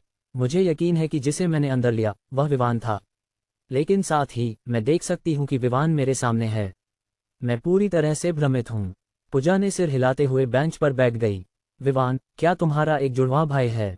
सान्या ने कुछ सोचते हुए पूछा। जुड़वा भाई? मुझे नहीं लगता। जब से मैं याद कर सकता हूँ तब से मैं और मेरी माँ ही थे। अगर मेरा जुड़वा भाई होता तो मैं अब तक कैसे नहीं जानता। विवान ने असहमति में सिर हिलाया। उसे विश्वास नहीं था कि उसका कोई जुड़वा भाई है। ये कुछ ऐसा था जिसे वह असंभव मानता था।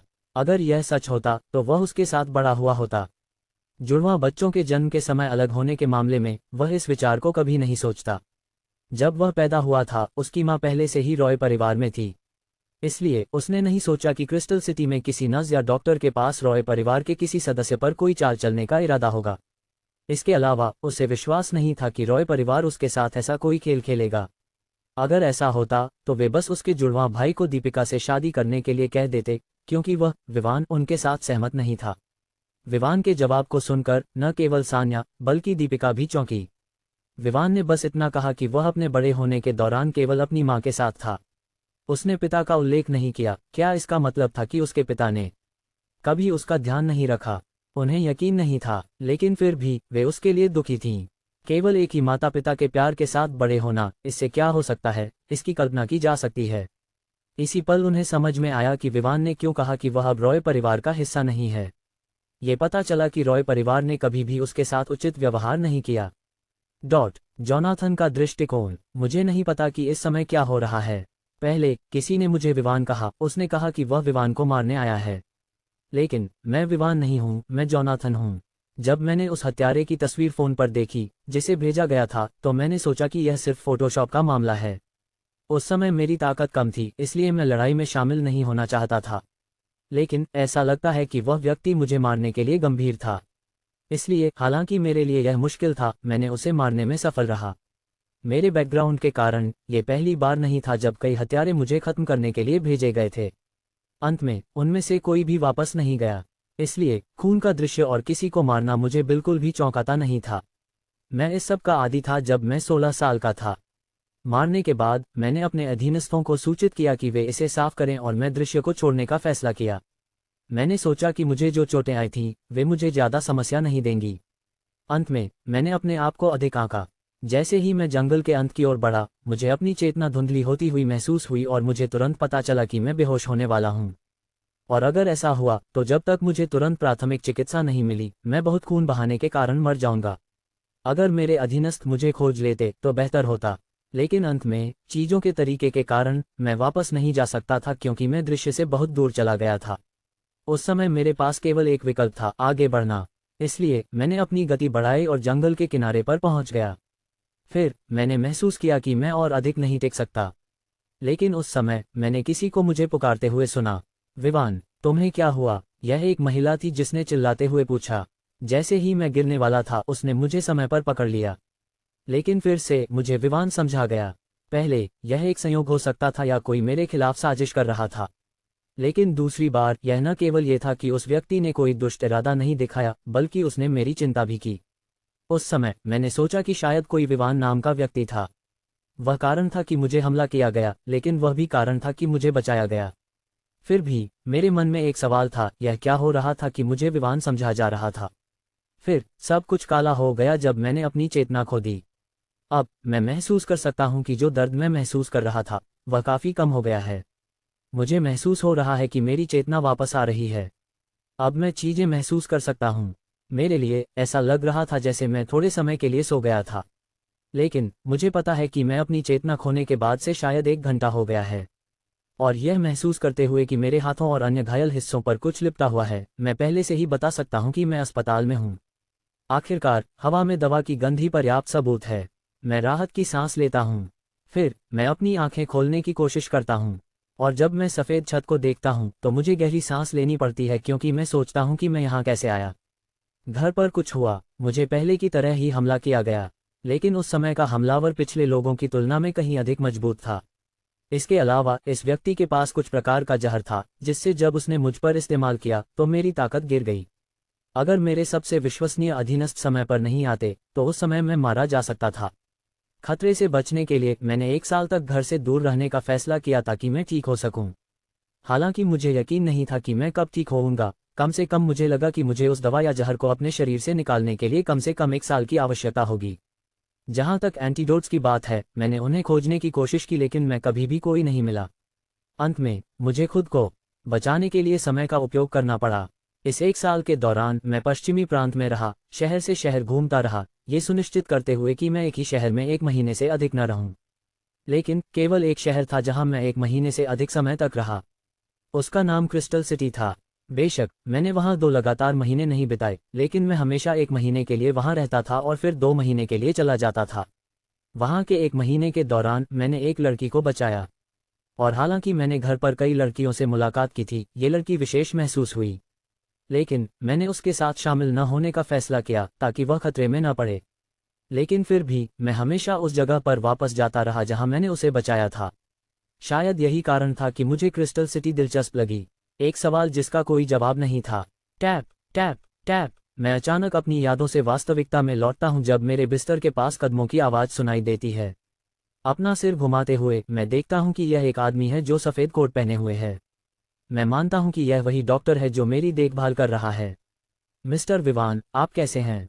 वह आदमी पूछता है। क्या कोई असामान्यता है जिसे आपको लगता है कि ध्यान देने की आवश्यकता है? डॉक्टर फिर से पूछता है। मुझे लगता है कि मैं ठीक हूं।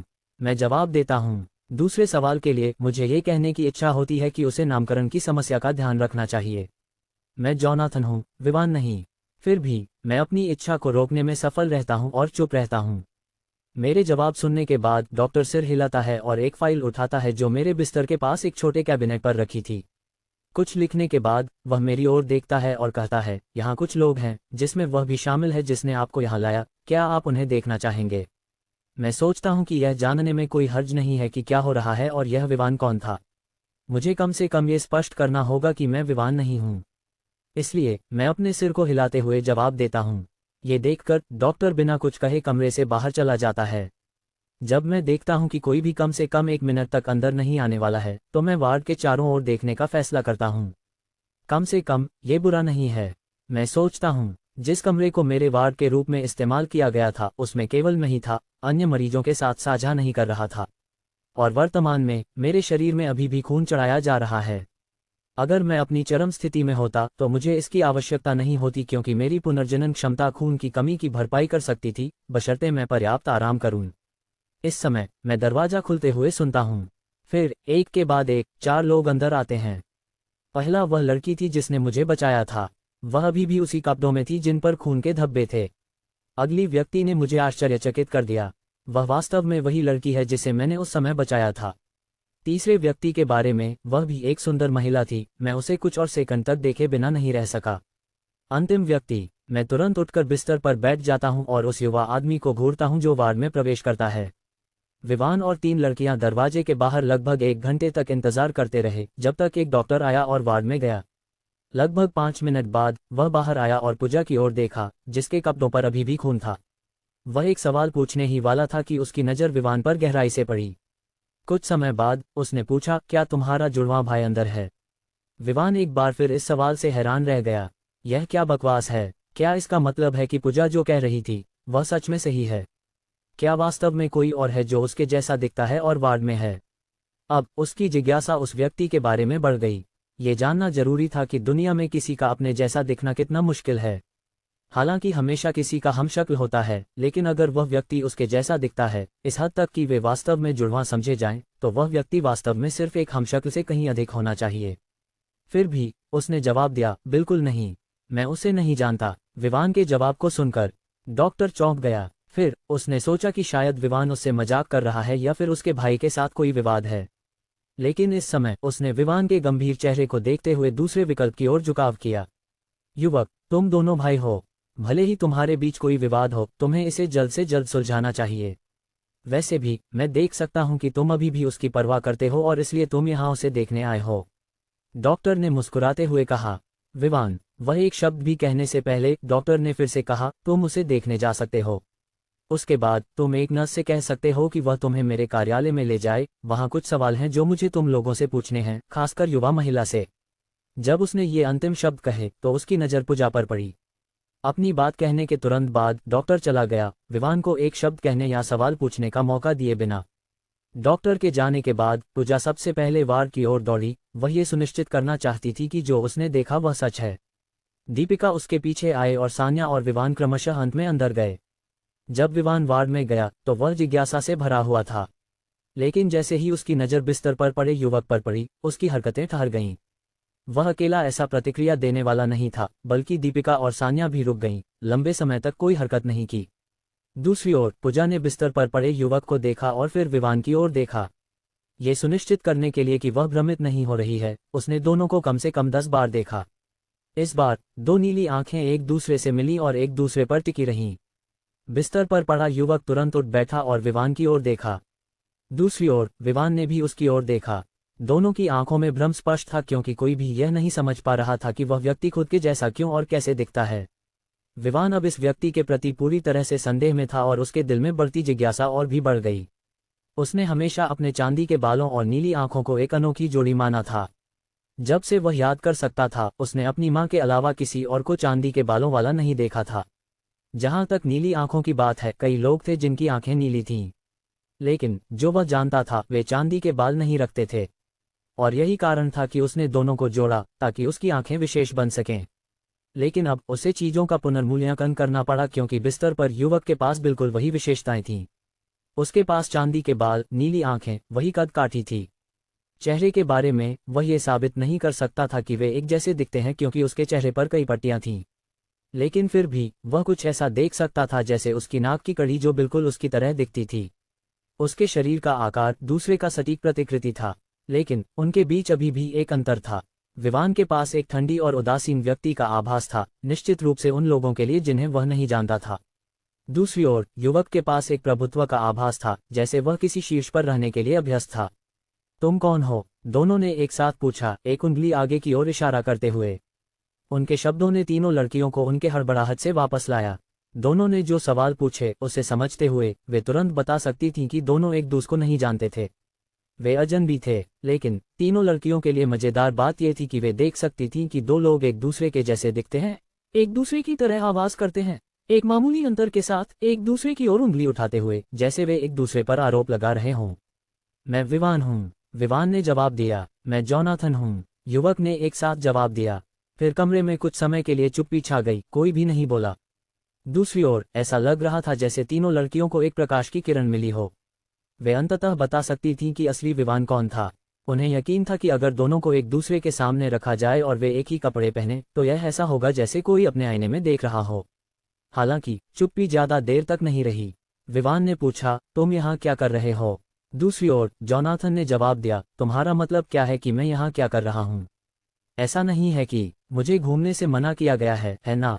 विवान ने गहरी सांस ली। उसे पता था कि यह पूछने का सही सवाल नहीं था, फिर भी वह जानना चाहता था कि यह व्यक्ति यहाँ क्यों है और वह क्यों घायल है। तुम ऐसे क्यों घायल हो? क्या किसी से लड़ाई हुई? विवान ने फिर से पूछा। पहली बार विवान ने किसी अन्य व्यक्ति को जानने की पहल की। ये तुम्हारी वजह से है, जोनाथन ने नाराजगी से कहा। क्या मैं? यह मेरी वजह से कैसे हुआ? ये हमारा पहला मिलन है, मैं तुम्हें इतना घायल कैसे कर सकता हूँ? विवान पूरी तरह से चौंक गया, यह नहीं जानते हुए कि क्या करना है। किसी ने मुझ पर हमला किया, ये कहते हुए कि मैं विवान हूँ।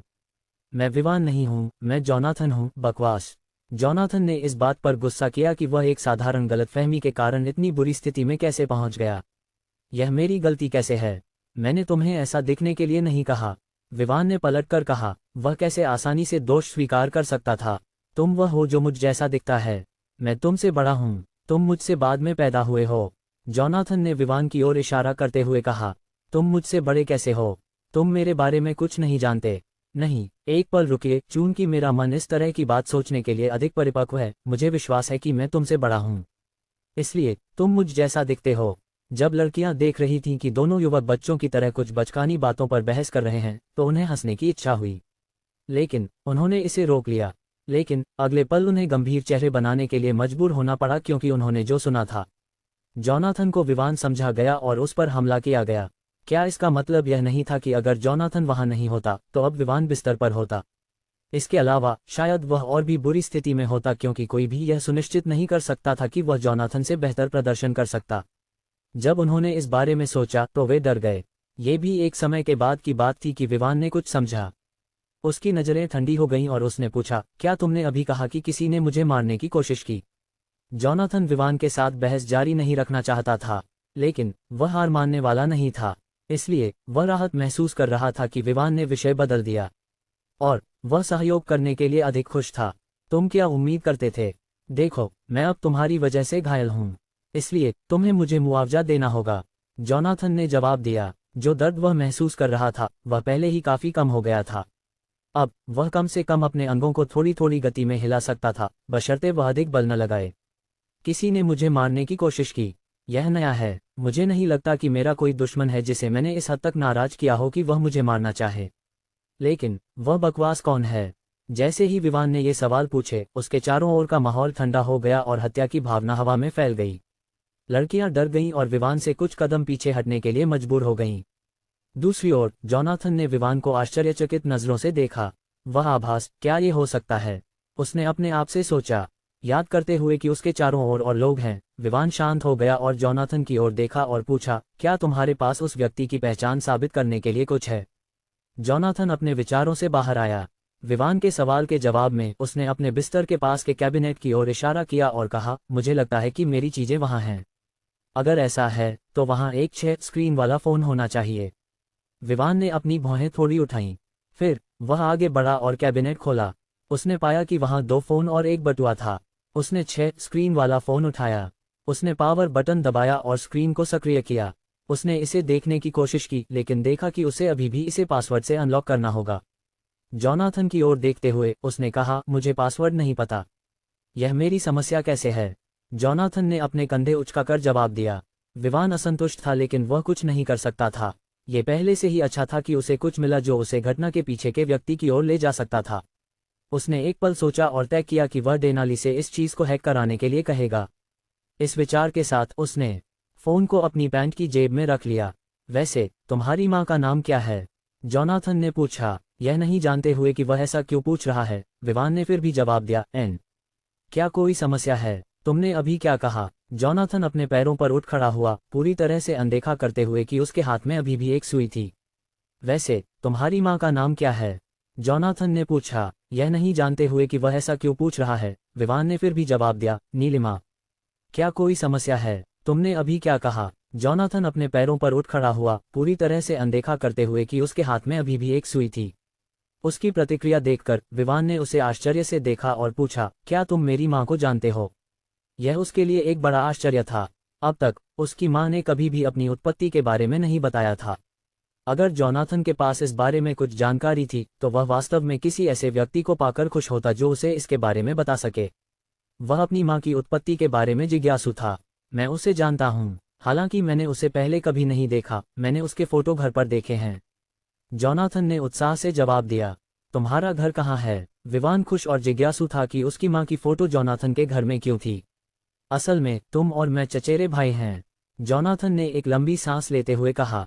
फिर उसने जारी रखा, तुम्हारी माँ नीलिमा और मेरी माँ अनिता जुड़वां बहनें हैं। मेरी माँ हमेशा तुम्हारी माँ के बारे में बात करती थी। उनके साथ ली गई तस्वीरें हैं, इसलिए मैं हमेशा उसे देखना चाहता था। जॉनाथन का ये खुलासा न केवल विवान को बल्कि वहां सुन रही लड़कियों को भी चौंका दिया। वे कैसे उम्मीद कर सकते थे कि जो 2 लोग एक दूसरे के समान दिखते हैं वे वास्तव में एक दूसरे से संबंधित हैं। जैसे ही उसने जो कहा उसे साबित करने के लिए जॉनाथन ने कैबिनेट से अपना फोन निकाला। कुछ समय तक टैप करने के बाद उसने विवान को 2 महिलाओं की तस्वीर दिखाई जो एक दूसरे के कंधे पर हाथ रखे हुए थीं। विवान की पुतलियां सिकुड़ गईं जब उसने दोनों की तस्वीर देखी। हालांकि वे जुड़वां थीं, वह अपनी मां को पहचान सकता था क्योंकि वह उसके पसंदीदा कपड़ों के डिजाइन को देख सकता था। दोनों के एक जैसे दिखने के साथ साथ ये तथ्य कि जॉनाथन उसकी मां का नाम जानता था, विवान के पास यह मानने के अलावा कोई चारा नहीं था कि वे वास्तव में चचेरे भाई हैं। ऐसा लगता है कि जैसे तुमने भी अपनी मां की विशेषताएं ली हैं, जॉनाथन ने मुस्कुराते हुए कहा। वह वास्तव में बहुत खुश था। वह अपनी चाची से मिलने की उम्मीद कर रहा था। उसकी मां ने उसे बताया था कि उसकी एक बहन है। उसने किसी से प्यार करने का दावा करते हुए घर छोड़ दिया था। परिवार ने स्पष्ट रूप से उसके किसी अज्ञात व्यक्ति से शादी करने पर सहमति नहीं दी थी। इसलिए नीलिमा ने गुप्त रूप से छोड़ दिया, पूरी तरह से गायब हो गई। उन्होंने उसे खोजने की कोशिश की लेकिन कभी भी उसे नहीं ढूंढ पाए। आखिरकार उसने अपने कार्ड का उपयोग करना बंद कर दिया था, वह कभी यात्रा नहीं करती थी और इसी तरह वह अंततः एक बड़े परिवार से थी। इसलिए उसे कुछ बुनियादी बातें पता थीं जो दूसरों को उसकी स्थिति के बारे में जानने में मदद कर सकती थीं। और चूंकि वह चली गई थी, तब से 2 दशक हो चुके थे। विवान ने जोनाथन की टिप्पणी का जवाब नहीं दिया। वह लंबे समय तक चुप रहा। फिर उसने पूछा, क्या तुम मुझे अपनी माँ के बारे में बता सकते हो? ये सोचते हुए कि विवान अभी भी यह सुनिश्चित नहीं था कि वह उसकी माँ को जानता है, जोनाथन ने नीलिमा के बारे में बात करना शुरू किया, जो कुछ भी उसने अनिता से सुना था। ये पता चला कि उसकी माँ नीलिमा एक बड़े और गुप्त परिवार से थी जिसे जेज़्डा कहा जाता था। दोनों, नीलिमा और अनिता जुड़वां थीं और अपने माता पिता की एकमात्र बेटियां थीं। उनके 2 बड़े भाई थे। दूसरे शब्दों में, विवान के पास 2 चाचा और एक चाची थी। जहां तक उनके पिता का सवाल है, हालांकि वह वर्तमान परिवार के प्रमुख नहीं थे, वह परिवार के प्रमुख के दूसरे स्थान पर थे जो उनके बड़े भाई थे। इसलिए उनके पास परिवार में बहुत अधिकार था, अपने बड़े भाई के ठीक नीचे जो परिवार का प्रमुख था।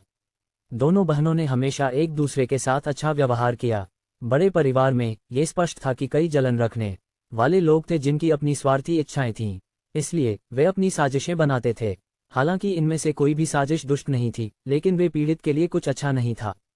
उनके कुछ चाचा और चाची ने परिवार को अन्य बड़े परिवारों के साथ विवाह के माध्यम से संबंध बनाने की योजना बनाई। लक्ष्य स्पष्ट रूप से दोनों बहनें थीं। उन्होंने लड़कियों को विवाह के लिए असहमत करने के तरीके खोजे, उन्हें किसी ऐसे व्यक्ति से विवाह के लिए पेश करने की कोशिश की जिसका चरित्र निश्चित रूप से कुछ भी अच्छा नहीं था। बेशक ऐसा न हो कि इसे दूसरे पर सीधे हमले के रूप में देखा जाए, वे उन युवा मास्टरों को चुनते थे जिनका अच्छा बैकग्राउंड होता था।